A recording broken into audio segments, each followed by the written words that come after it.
Hola, muy buenos días.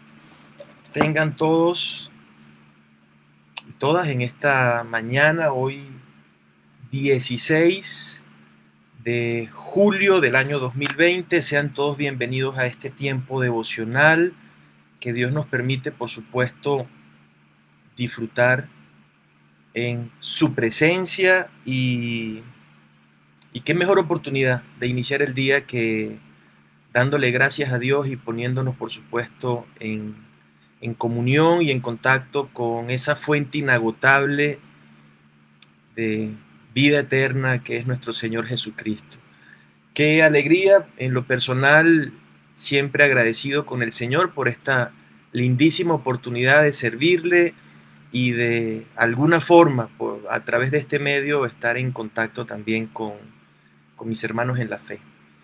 Bueno, ¿qué tal si iniciamos entonces con una oración? Vamos a ponernos en sintonía con nuestro Padre amado, y hay tantas razones por las cuales debemos orar, tantas razones por las cuales debemos aprovechar cada oportunidad que Dios nos da para comunicarnos con Él, para sentarnos a la mesa a tener un encuentro personal e íntimo con el Señor. Vamos a aprovechar entonces este tiempo y les pido por favor me acompañen en esta oración.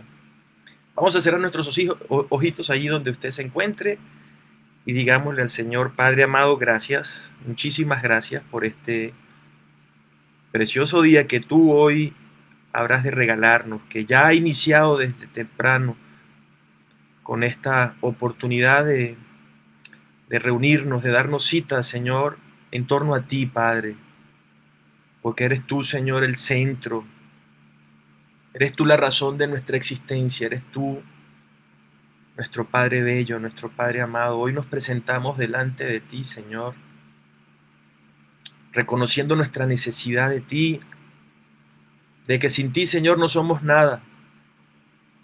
Te necesitamos hoy, Señor, y siempre, Padre amado, por eso hoy nos presentamos. Padre bello, qué maravillosa oportunidad de decirte en esta mañana: perdona nuestras ofensas, perdona nuestras faltas, perdona nuestros pecados, y no solamente los nuestros. Hoy intercedemos, Señor, por los pecados de nuestros seres queridos, por los pecados de esta nación, Señor, y los pecados del mundo entero, Padre. Acuérdate, Señor, que provenimos del polvo. Acuérdate, Señor, que en muchas oportunidades te hemos fallado, Papito Bello. Tú lo sabes, y nosotros hoy queremos decirte de todo corazón, Señor, perdónanos y límpianos. Límpianos de toda maldad, Señor. Enséñanos siempre el camino correcto, por el que debemos transitar, Señor. Sabemos que lo haces a través de tu palabra, a través de las personas, Señor, que tú has dispuesto para bendición de nuestras vidas. Y te damos muchísimas gracias por eso, Señor, por enseñarnos el camino que debemos transitar. Por esta mañana linda, papá, en el que nos disponemos a leer tu palabra. Hoy te pedimos, Señor, te clamamos, te rogamos que tomes nuestros corazones y que sigas haciendo, perfeccionando la obra que tú iniciaste en nosotros, Señor, y sigas haciendo de nosotros las personas que tú quieres que nosotros seamos. Hoy te entregamos, Señor, nuestros corazones, para que seas tú limpiando lo que tenga que ser limpiado, para que sigas tú, Señor, haciendo, Padre Santo, el carácter de tu Hijo Jesucristo una realidad en nuestra vida. Hoy te entregamos nuestros corazones nuevamente, Señor, para que quites tú toda impureza, para que seas tú, Señor, purificando, vivificando, edificando nuestras vidas, Padre Santo. por el poder maravilloso de tu Santo Espíritu. Gracias al sacrificio hecho por tu Hijo Jesús, nuestro Señor y Salvador. Hoy, Señor, te pedimos, no solamente por nuestros corazones, sino también por el de las personas que nos rodean, por los corazones, Señor, de las personas que amamos, para que juntos podamos cada día, Señor, conocerte más, para que juntos podamos, Señor, adorarte y alabarte, para que juntos podamos levantar manos santas, Señor, y decirte gracias, Padre, gracias por el don de la vida, gracias por tu sustento, gracias porque a pesar del Señor del pánico, de la angustia que hoy caracteriza nuestros días, tú has provisto, Señor, a nuestras vidas, a nuestras necesidades. Tú has tenido cuidado de nosotros y lo seguirás teniendo, Señor. Hoy nosotros te damos gracias por las cosas que tú has hecho en nuestras vidas, tantas cosas preciosas y maravillosas, por las cosas que estás haciendo en este momento, en este instante. Sabemos que tú te mueves con poder, Señor. Hoy te damos gracias por las cosas que tú seguirás haciendo en nuestras vidas. Y aunque hoy no podamos dimensionarlas, aunque hoy no podamos comprenderlas, aunque hoy no podamos, Señor, entenderlas, nosotros sabemos, en fe declaramos, Señor, que tú te estás moviendo con poder en nuestras vidas. Que no hay nada, Señor, que quede sujeto en nuestras vidas al azar, a la casualidad. Pero también hoy, Señor, nosotros queremos comprometernos contigo, Padre Santo, cada día a buscarte más, Señor, a amarte más, Padre amado. Que seas tú, Señor, aumentando nuestra fe, que seas tú, Señor, moviéndote con poder en nuestras vidas. Por eso hoy te clamamos, por eso hoy te levantamos nuestra súplica, Papito Bello, pero sobre todo nuestra gratitud. Gracias por tomar el control de este tiempo, gracias por hacerte presente y te entregamos desde ya, Señor, estos próximos minutos en que vamos a escuchar tu palabra. Gracias, Papito Bello, te damos en esta mañana, en el nombre que es sobre todo nombre, en el nombre de nuestro Señor Jesucristo. Amén y amén. Bueno, querida familia, vamos a leer hoy Primera de Corintios 5, Primera de Reyes 18, Amos 2, Amos 3, del 1 al 2. Por supuesto no nos da tiempo de leer todo, vamos a hacer algunas lecturas de estos pasajes bíblicos, pero antes vamos a responder una pregunta que nos hace Isabela Campos y dice así, es la siguiente: ¿cómo podemos estar seguros de la veracidad de la Biblia? Y de esto se desprende una serie de preguntas más, que por supuesto están relacionadas. Si bien la palabra, la Biblia, como la conocemos, fue inspirada por Dios, ¿qué sucede con las sucesivas traducciones hasta llegar a la Biblia que hoy tenemos en nuestras manos, en el idioma que comúnmente nosotros hablamos, que es el español, por ejemplo, aunque ha sido traducida a más de 2000 idiomas y dialectos del mundo? ¿Acaso no se perdió el sentido literal de la palabra escrita? ¿Podemos nosotros confiar en la Biblia? ¿Es la Biblia la infalible palabra de Dios? Bueno, por supuesto que son preguntas que nos llevaría no horas, ni minutos, ni horas, sino días a abordar, analizar, profundizar, por supuesto, y podemos decir que durante de miles de años los eruditos se han dedicado a responder esta pregunta. Por supuesto que vamos a hacerlo o vamos a tratar de abordar algunos aspectos muy esenciales del por qué nosotros podemos decir que efectivamente la Biblia es la palabra del Señor. Y lo que hoy nosotros tenemos en nuestras manos es la palabra fidedigna de Él. Hay razones que podemos esbozar, muchísimas, cientos, miles, pero quiero hoy plantearles o centrarnos en dos elementos esenciales. Una tiene que ver con las razones subjetivas y otra tiene que ver con las razones objetivas. Una razón subjetiva puede ser, por ejemplo, la que seguramente a ti y a mí hemos sido testigos, y tiene que ver con el hecho de que la Biblia tiene el poder para cambiar vidas. Mi caso es uno de ellos, y por supuesto no voy a abordar ahorita mi testimonio de vida, pero puedo dar fe de que definitivamente he sido transformado por la palabra del Señor, y estoy seguro que no solamente miles, sino millones de personas en el mundo pueden también dar certeza y fe de eso. Pero igualito cualquiera pudiese decir, bueno, pero es que hay otros libros que también han transformado o han cambiado la vida de muchas personas. Por eso sigue siendo una razón subjetiva. No para ti y no para mí, para otros tal vez. Pero ¿qué tal si entonces podemos citar algunas razones muy objetivas del por qué la Biblia ciertamente es la infalible palabra de Dios? La primera de ellas tiene que ver con los hechos históricos. A lo largo de los años hemos tenido la evidencia, la narración, los escritos de historiadores no cristianos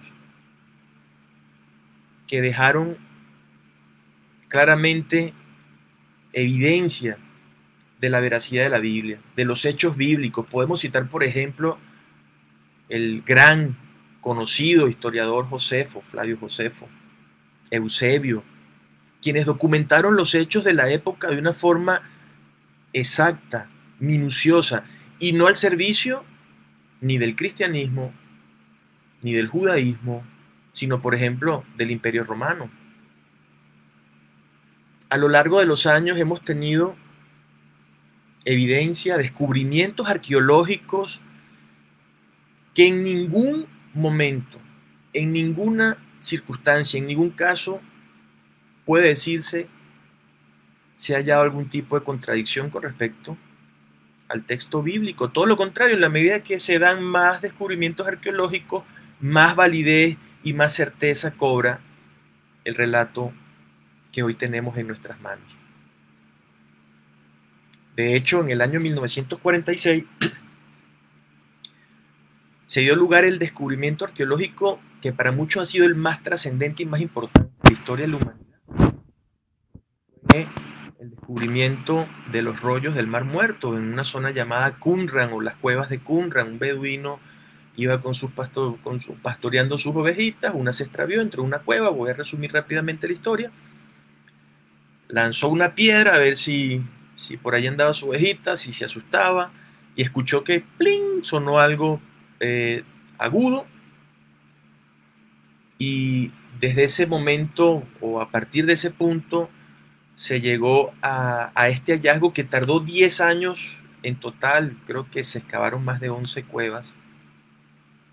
Y para citar solo una referencia de las cientos y miles que podemos citar, a la luz de este descubrimiento se descubrió el texto completo, por ejemplo, del libro de Isaías, que databa más de 2000 años. Hoy, a nuestra fecha, data de más de 2000 años. Estamos hablando de los tiempos de Jesús, incluso previos a los tiempos de Jesús. Por supuesto, con sus dataciones de carbono 14, y se descubre que era un texto que tenía más de 2000 años de escrito. Y quiero decirles que el texto que nosotros tenemos hoy, de Isaías, el libro de Isaías que tenemos hoy en nuestras Biblias, es exactamente idéntico al que fue descubierto en las cuevas del Qumran, escrito hace más de 2000 años. Eso es uno de los miles de ejemplos que podemos citar. Otro hecho o otra razón o razones objetivas que también tenemos para decir, cerciorarnos que la Biblia es veraz. Tiene que ver con las profecías que se han cumplido a lo largo de los años, día a día, año a año, década, siglo a siglo. El cumplimiento de las profecías bíblicas ha sido exacto. Si podemos decir entonces que los hechos históricos, arqueológicos, proféticos, la unidad temática que tiene la Biblia a lo largo de sus 66 libros, escrita por más de 40 autores, en un periodo de tiempo de más de 1000 años, la mayoría de ellos no se conocieron, y el hilo es perfecto, y todos coinciden, todos los libros de la Biblia coinciden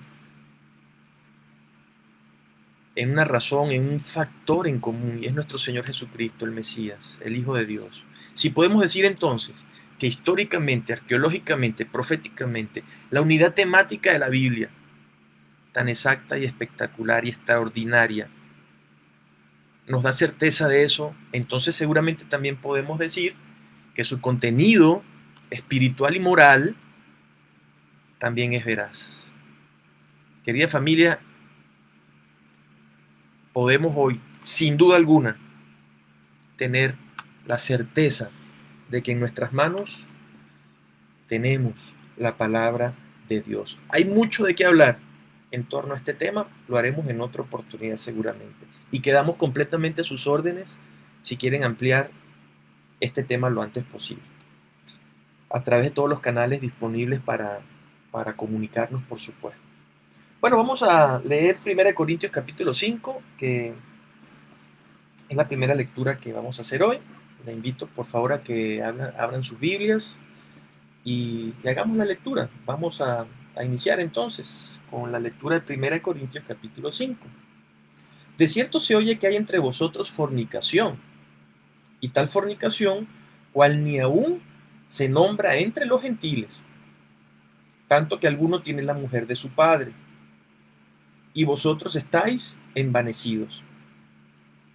¿No debierais más bien haberos lamentado para que fuese quitado de en medio de vosotros el que cometió tal acción? Ciertamente yo, como ausente en cuerpo, pero presente en espíritu, ya como presente he juzgado al que tal cosa ha hecho. En el nombre de nuestro Señor Jesucristo, reunidos vosotros y mi espíritu, con el poder de nuestro Señor Jesucristo. El tal sea entregado a Satanás para destrucción de la carne, a fin de que el espíritu sea salvo en el día del Señor Jesús. No es buena vuestra jactancia. ¿No sabéis que un poco de levadura leuda toda la masa? Limpiaos, pues, de la vieja levadura, para que seáis nueva masa, sin levadura como sois, porque nuestra Pascua, que es Cristo, ya fue sacrificada por vosotros. Así que celebremos la fiesta no con la vieja levadura, ni con la levadura de la malicia y de la maldad, sino con los panes sin levadura, de sinceridad y de verdad. Os he escrito por carta que no os juntéis con los fornicarios, no absolutamente con los fornicarios de este mundo, o con los avaros, o con los ladrones, o con los idólatras, pues en tal caso os sería necesario salir del mundo. Más bien os escribí que no os juntéis con ninguno que, llamándose hermano, fuere fornicario, o avaro, o idólatra, o maldiciente, o borracho, o ladrón. Con el tal ni aun comáis, porque ¿qué razón tendría yo para juzgar a los que están afuera? ¿No juzgáis vosotros a los que están adentro? Porque a los que están afuera, Dios juzgará. Quitad pues a ese perverso de entre vosotros. Wow, Pablo escribe palabras bien duras, bien tenaces. La carta que Pablo escribe a la iglesia que estaba en Corinto, era una iglesia que por supuesto tenía situaciones que tenían que ser corregidas, y comienza entonces este capítulo con una amonestación muy seria de Pablo, porque había una persona, como lo acabamos de leer, entre la iglesia, que estaba haciendo lo que podemos hoy decir, y así de hecho se titula o fue titulado el capítulo, un acto de inmoralidad, aún ni siquiera entre los gentiles, es decir, entre los no cristianos se consideraba que podía ser algo normal lo que esta persona estaba haciendo. Entonces Pablo dice, bueno, Iglesia de Corinto, ¿acaso ustedes no debieron haberse lamentado de tal situación? Parece que la iglesia había adoptado una posición hasta cierto punto complaciente con la situación que se estaba suscitando. Y Pablo explica posiblemente lo que estaba sucediendo. Dice, ¿acaso no están ustedes envanecidos a pesar de esta situación? ¿Y qué significa envanecidos sino llenos de vanidad, distraídos en cualquier otro tipo de situaciones? Y no le dieron la debida importancia que esta situación tenía. ¿Acaso Pablo no estaba haciendo una amonestación en el Señor, diciéndole a la iglesia que hay cosas que definitivamente nosotros no podemos tolerar? Y muy interesante este tema de la tolerancia. En 1 Corintios 13, por ejemplo, se nos dice que el amor todo lo soporta, es decir, que el amor tiene y debe tener tolerancia. Pero, sin embargo, aquí podemos distinguir algo bien interesante, a la luz también de otro pasaje bíblico que ahorita les voy a hacer referencia. Queridos hermanos, una cosa es tener tolerancia, misericordia, una cosa es decir, sí, definitivamente, como yo me puedo equivocar, cualquier persona puede equivocarse, cualquier hermano en la fe puede equivocarse. Y por supuesto podemos ser llamados a misericordia, podemos perdonar, de hecho no podemos perdonar, debemos perdonar. Estamos llamados a perdonar, no una, ni dos, ni tres, ni 10, ni 70 veces. Estamos llamados a perdonar 70 veces 7. Eso es mucho. Eso es infinito. Nunca podremos nosotros cansarnos de perdonar. Pero lo que Pablo está haciendo, un llamado muy serio, no es a ese tipo de tolerancia, por supuesto, sino a la tolerancia complaciente, a la tolerancia que se complace en el pecado. Y ese es el tipo de tolerancia que nosotros no podemos, por supuesto, practicar. Más adelante, cuando Pablo, para finalizar el capítulo, dice, quitad pues a ese perverso de entre vosotros, claramente Pablo estaba diciendo, no podemos ser perversos, no podemos ser tolerantes, por supuesto, con la perversidad del corazón. A eso es que Pablo se estaba refiriendo. Jesús, o en el texto bíblico, se narra de un hecho muy similar, no del todo, al que estamos en este momento estudiando. Y algunos de ustedes lo recordarán. No voy a ir ahorita a la cita bíblica, pero sí voy a resumir un poquito lo que sucedió y el ejemplo que Jesús nos dio en un tema muy similar a este. Tiene que ver con la mujer sorprendida en adulterio. El caso era el mismo, un caso de fornicación. Traen a la mujer cerca de Jesús. Sabemos que en el contexto de lo que eso estaba sucediendo, era una trampa que le estaban poniendo a Jesús, por supuesto. Jesús predicaba el mensaje del amor, del perdón, de la misericordia, y la ley decía que al ser sorprendida en adulterio tenía que ser apedreada.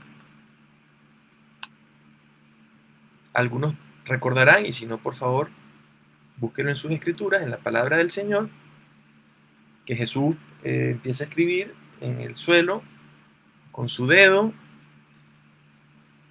y dice esa maravillosa frase que hoy podemos también recordar: el que esté libre de pecados, que tire la primera piedra. Bueno, resulta que estas personas que tenían ya la piedra en la mano para matar literalmente a esta señora, se van. Y vean lo precioso de lo que sigue a continuación.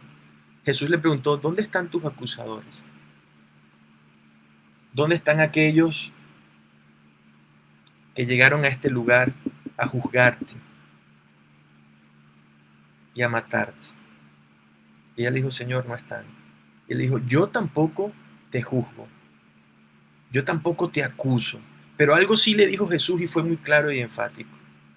Ve y no peques más. ¿Qué diferencia entonces podemos nosotros hallar entre el caso de la iglesia de Corinto, el caso de inmoralidad de la iglesia de Corinto, con el caso de la mujer sorprendida en adulterio?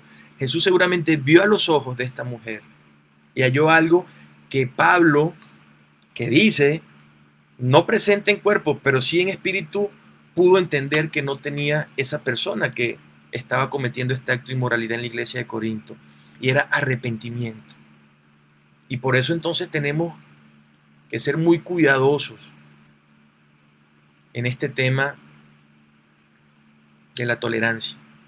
Es un tema que da para muchísimo, también nos llevaría muchos minutos y tal vez horas desarrollarlo, pero tenemos hoy que reflexionar. ¿Cuán tolerantes estamos siendo nosotros hacia situaciones, condiciones que no solamente emanan de nuestro corazón y de nuestra vida, sino que también pueden estar en nuestro alrededor? ¿Cuán tolerante podemos estar siendo? Y ojo, importantísimo, nosotros no estamos llamados al conflicto, al, al, a justificar bajo ninguna circunstancia que por difícil e intolerable, repito entre comillas, y por algo, y muy especialmente estoy citando el encuentro de Jesús con esta mujer sorprendida en adulterio, siempre llamados a misericordia nosotros y al perdón, no significa que debamos hacernos la vista gorda o voltear hacia otro lado como que ciertas cosas que suceden a nuestro alrededor no son con nosotros. Por supuesto, queridos hermanos, casos de casos, miles. Pidámosle siempre discernimiento al Espíritu Santo, sabiduría a Dios de qué debemos hacer en situaciones y en casos en los que tenemos definitivamente que abrir nuestros labios con misericordia, con inteligencia, con sabiduría de Dios, no con sabiduría humana, con sabiduría de Dios, para poder atender correctamente la situación. Bueno, resulta que en el versículo 5, Pablo dice algo que para muchos puede sonar estrepitoso. Él dice, el tal se ha entregado a Satanás para destrucción de la carne, a fin de que el espíritu sea salvo en el día del Señor Jesús. Confieso que las primeras veces que leí esto me quedaron muchísimas preguntas, ¿no? O sea, Dios, es Pablo quien lo está diciendo. ¿Cómo así de ser entregado a Satanás? Tal vez alguna vez te has hecho esa pregunta, tal vez te la estés haciendo en este momento. Suena como muy duro, como muy inmisericordia de parte de Pablo, pero miren lo interesantísimo. Vamos a hacer otra vez cita a un acontecimiento que tiene que ver con Jesús, ahora con otro personaje, y es con Pedro, con el apóstol Pedro. ¿Recuerdan que cuando se daban los acontecimientos, pocas horas antes de Jesús ser entregado, Jesús le dijo a Simón, Simón, Simón, he aquí Satanás os ha pedido para zarandearos como a trigo. Pero yo he rogado por ti que tu fe no falte. Y tú, una vez vuelto, confirma a tus hermanos. Miren, y así fue. Jesucristo lo sabía. Y no solamente eso, sino que de alguna forma lo permitió. Pocos minutos, pocas horas después, Pedro hizo algo que también nos causa asombro cada vez que lo leemos, y es la negación de nuestro Señor Jesús. A los ojos del pecado, Pedro no hizo nada muy distinto a lo que hizo Judas, por ejemplo. Pero ¿por qué tenía que darse ese proceso? Jesucristo nos lo dice en Lucas 22, versículo 32. Pero yo he rogado por ti para que tu fe no falte, y una vez vuelto, tenía una misión: confirma a tus hermanos. Y creo que esto podemos llevarlo a lo siguiente, queridos hermanos. Han escuchado seguramente el dicho: nadie sabe lo que tiene hasta que lo pierde. ¿Cuántas veces nosotros hemos recibido la instrucción del Señor? ¿Cuántas veces nosotros, sabiendo lo que es correcto, lo que debemos hacer conforme a la luz de la palabra del Señor, y seguimos empeñados, en muchos casos, no puedo decir en todos, en los mismos errores, en las mismas circunstancias, en las mismas situaciones que en nada glorifican al Señor?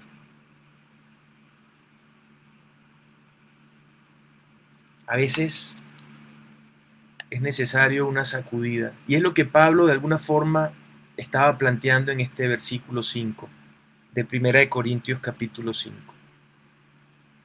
Si se le ha advertido, se le ha amonestado, se le ha dicho, y no hay arrepentimiento, no hay una decisión voluntaria de honrar al Señor,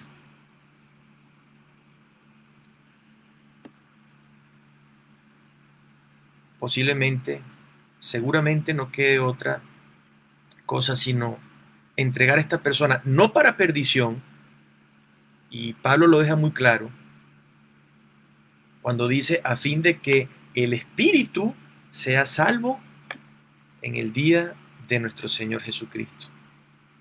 Pedro había sido entregado para ser zarandeado con un propósito,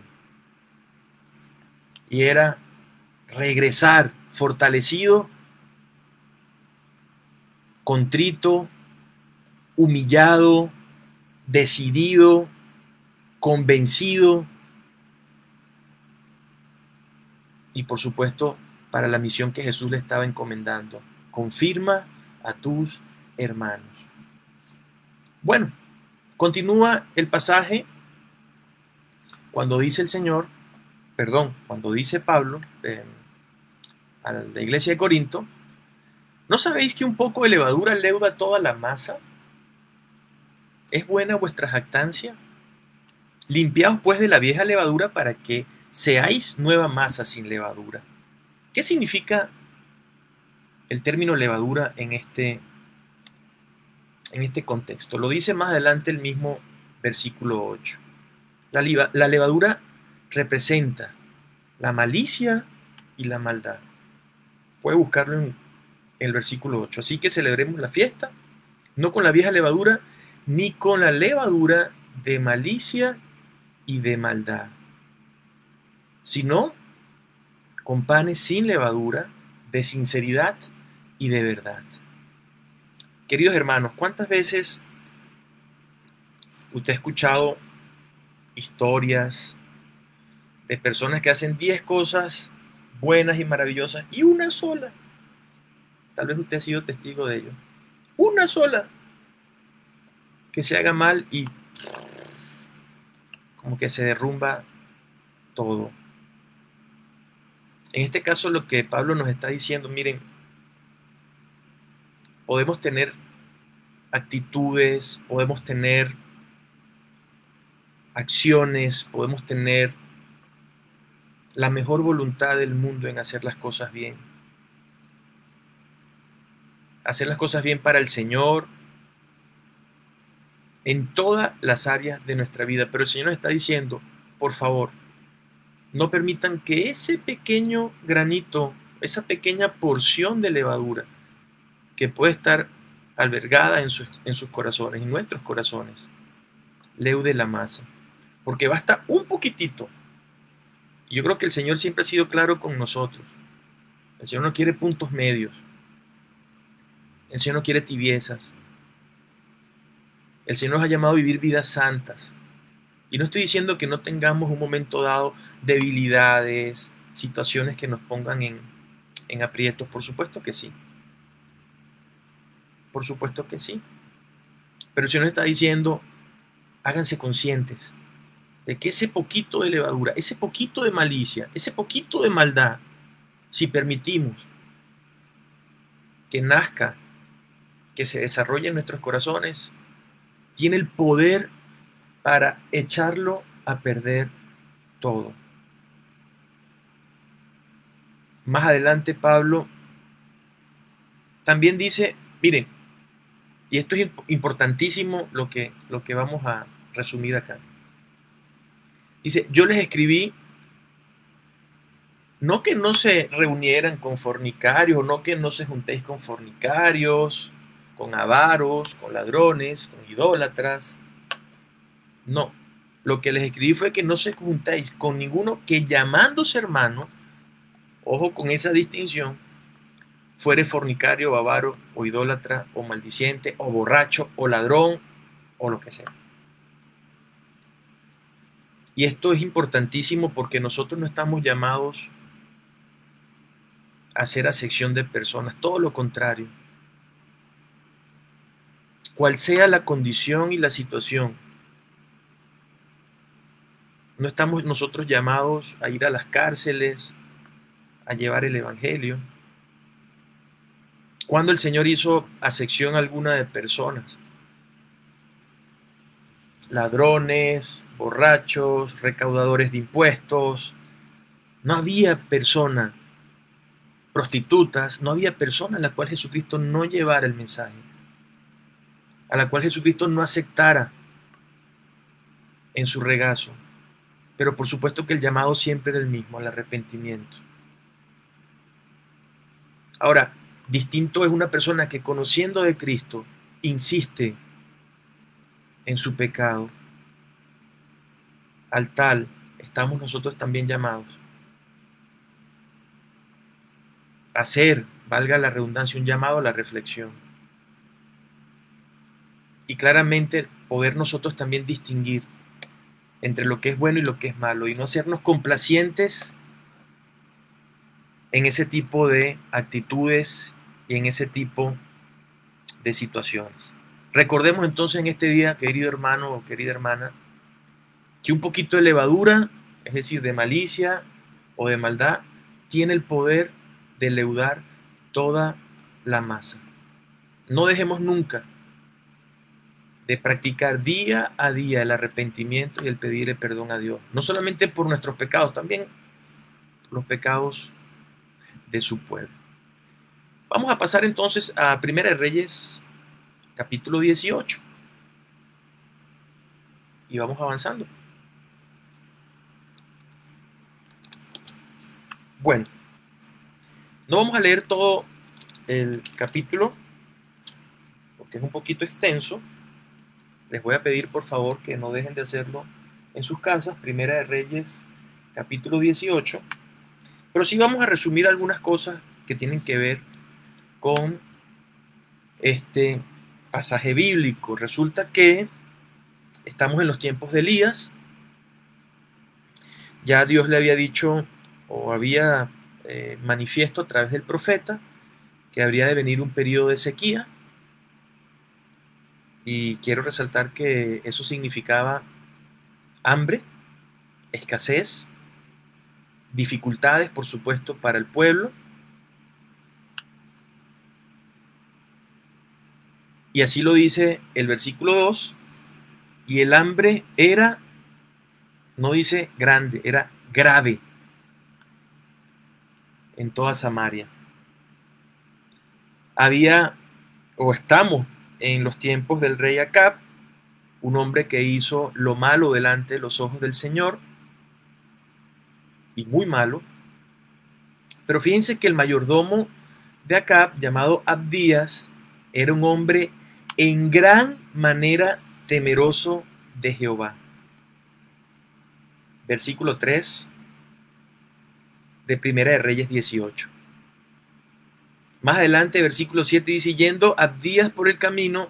Bueno, resumo rápidamente. Elías le dice, Andy, preséntate al rey Acab, porque haré llover sobre el país, haré llover sobre la tierra. Pero había una condición, Elías tenía que ir a presentarse delante del rey Acab. Por supuesto que para ese momento todavía no podíamos entender o no queda claro cuál era el propósito del Señor, porque el Señor podía sencillamente con un chasquido de dedos mandar la lluvia. Pero vamos a ver qué sucedió más adelante. Entonces en el capítulo 7 va Abdías por el camino y se encuentra Elías. No había ninguna razón, no había ningún acuerdo previo para que Abdías y Elías se encontraran. Es decir, fue un hecho literalmente propiciado por el Señor. Y con esto quiero resaltar el mensaje de lo que viene sucediendo y cómo aplicarlo a nuestras vidas. ¿Cuál era la condición de Abdías? Un hombre en gran manera temeroso del Señor. Se daba otra condición: el profeta y siervo del Señor Elías. Y así podemos ver a la luz de la palabra otra cantidad de situaciones con las mismas características. Por ejemplo, el encuentro de Pedro y de Cornelio.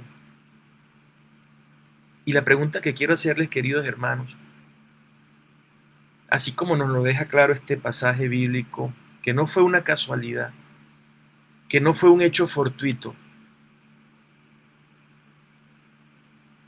quiero decirte que en nuestra vida nada es fortuito. Dios siempre tiene el control, pero al igual que Pedro y Cornelio, al igual que Abdías y Elías, a los cuales Dios unió para propósitos maravillosos, habían características especiales en ellos. Y especialmente debemos resaltar, eran hombres profundamente temerosos de Dios. Queremos indiscutiblemente ver el poder de Dios manifiesto en nuestra vida. Yo quiero ver el poder de Dios manifiesto, presente, patente en mi vida. Yo estoy seguro que seguramente, valga la redundancia, tú también. ¿Podemos nosotros escuchar la voz de Dios, querido hermano, querida hermana?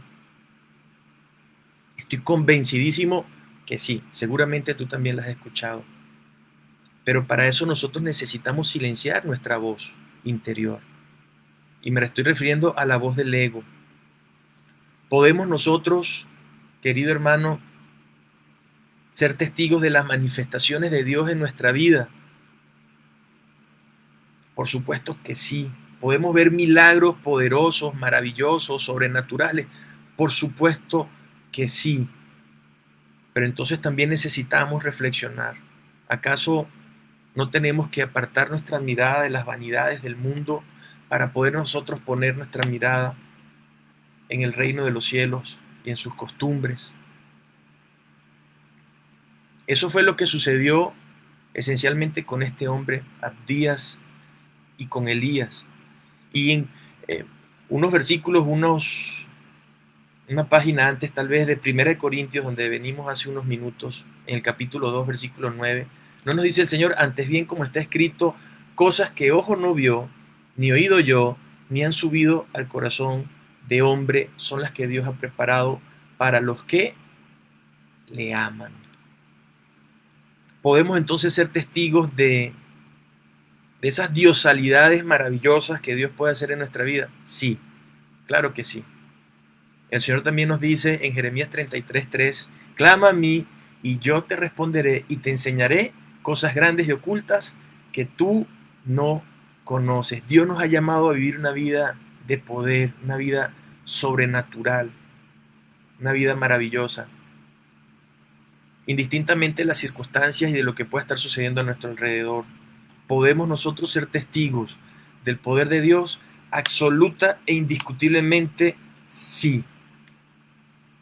Pero tenemos que procurar siempre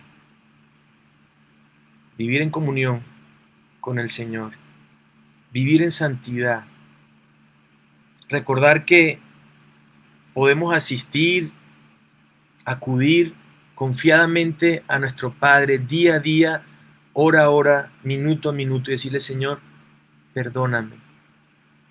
Practicar el arrepentimiento, la humildad, la gratitud. Recordar que un corazón contrito y humillado nunca despreciará al Señor.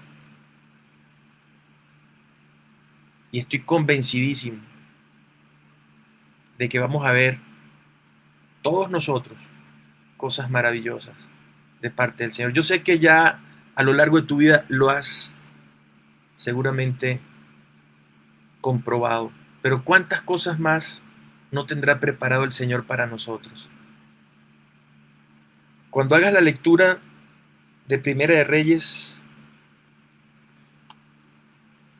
capítulo 18, recuerda estas palabras, querido hermano. Resulta entonces que, para resumir brevemente, se da ese encuentro que no fue fortuito entre Abdías y Elías. Elías le dice, anda, busca acá. Bueno, ahí se da una serie de acontecimientos, lo vas a leer más adelante. Así se dio el encuentro, por supuesto.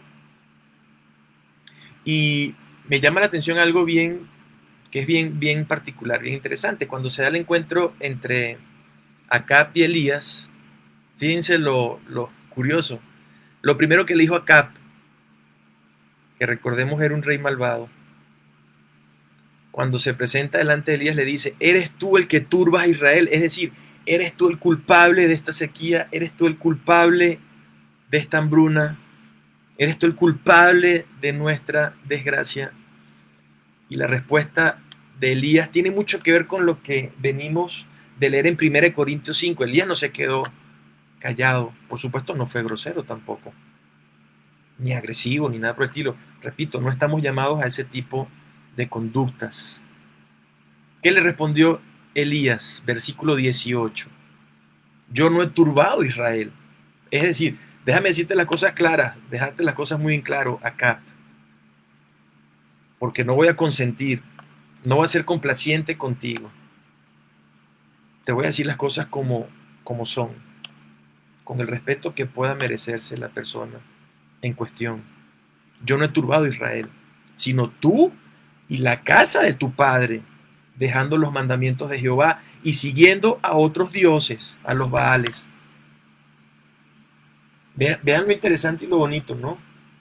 De lo que venimos de leer y aprender en 1 Corintios 5 y lo que nos muestra la escritura en 1 de Reyes 18. Elías le dejó muy en claro acá quién era el culpable y quién era el responsable de lo que estaba sucediendo. Bueno, se da una serie de acontecimientos que usted tal vez seguramente ya lo ha leído o lo leerá en el transcurso del día. Elías y los profetas, o el encuentro de Elías y los profetas de Baal. Y al final de todo esto, ya cumplido el propósito de Dios, Dios decide enviar la lluvia. ¿Cuántas veces en nuestra vida hemos dejado situaciones abiertas que sabemos tenemos que cerrar? Que no solamente tienen que ver con nosotros, sino también con nuestras relaciones, para que Dios pueda definitivamente enviar la lluvia. Dijo Elías a su criado, versículo 43, sube ahora y mira hacia el mar. Y él subió y miró y dijo,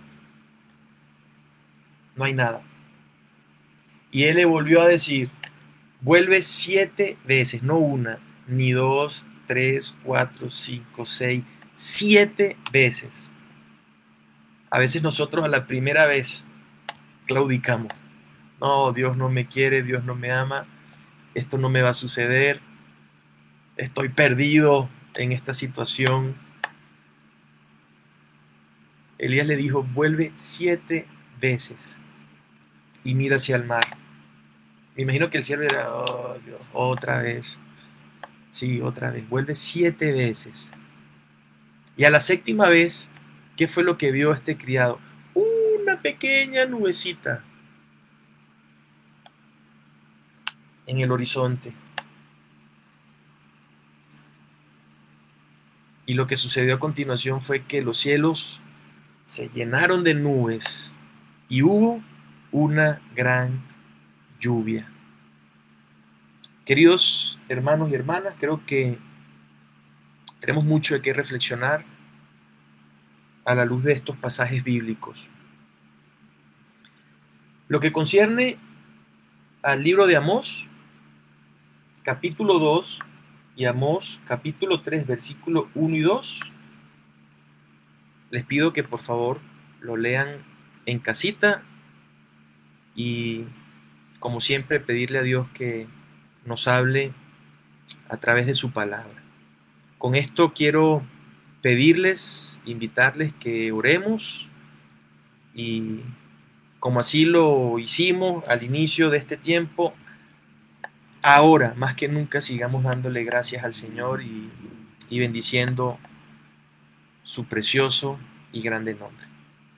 Oramos. Padre amado, gracias por este lindo día, por esta linda mañana. Ya el sol ha salido, Señor, para este momento. Y no solamente ha salido en el lugar donde vivo, en el lugar donde habito hoy, sino también con él, Señor, tu luz,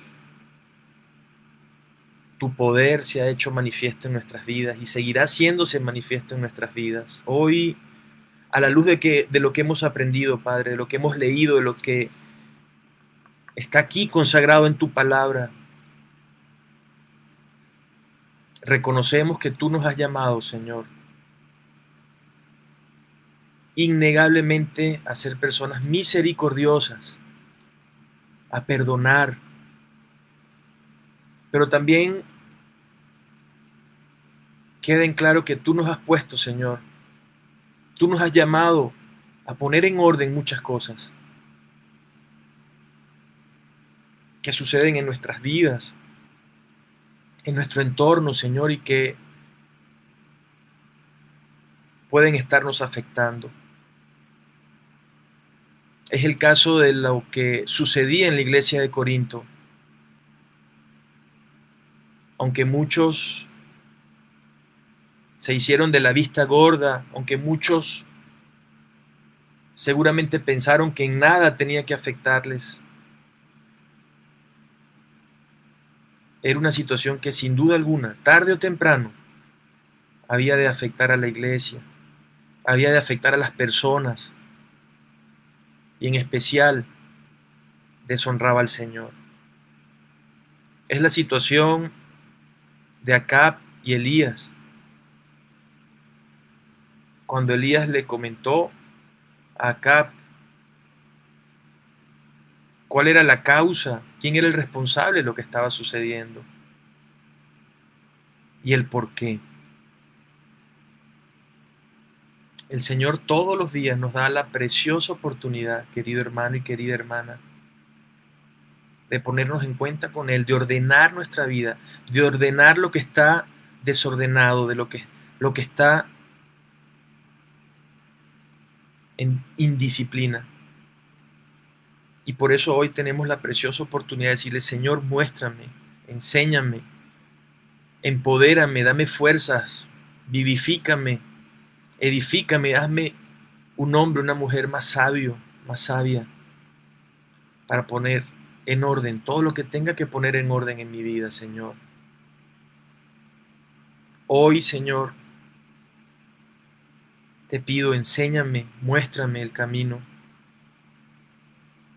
Muéstrame y enséñame lo que debo hacer, papá. Porque quiero ver, Señor, días maravillosos. Quiero que la lluvia, la sobreabundante lluvia que viene de tus manos, que procede de ti, Señor, se haga una realidad en mi vida. Yo sé que tú nos has prometido tener una vida en abundancia, Señor. Así el Señor nos lo ha prometido, que Él ha venido para que tengamos vida y la tengamos en abundancia. Pero no quiero ser yo, Señor, un instrumento de iniquidad. No quiero ser yo obstáculo para que esa tu promesa se haga una realidad en mi vida. Por eso hoy te pido, papito bello, hoy te suplico, abre mis ojos, Abre mis sentidos espirituales para poder entender y discernir, para poder comprender, Señor, qué debo hacer conforme a tu voluntad, hoy y siempre, Padre amado. Señor, te damos gracias por este tiempo, por cada persona que hoy y en los siguientes días ha de escuchar este video audio, para que tu gracia, tu poder se haga manifiesto, Señor, todos los días, hoy especialmente en nuestras vidas. A ti sea siempre, Señor, hoy y siempre, la gloria, la honra y la alabanza por los siglos de los siglos, mi Señor. Te oramos en el nombre de Cristo Jesús nuestro Señor, en acción de gracias, bajo la unción de tu Santo Espíritu, y muy, muy, muy agradecidos por lo que tú seguirás haciendo. En Cristo Jesús, amén y amén, queridos hermanos. Un beso gigante, que tengan un preciosísimo día y que Dios les bendiga en todo lo que hagan, en todo lo que emprendan, y que pronto, muy pronto, podamos ver esa lluvia sobreabundante del Señor en nuestras vidas.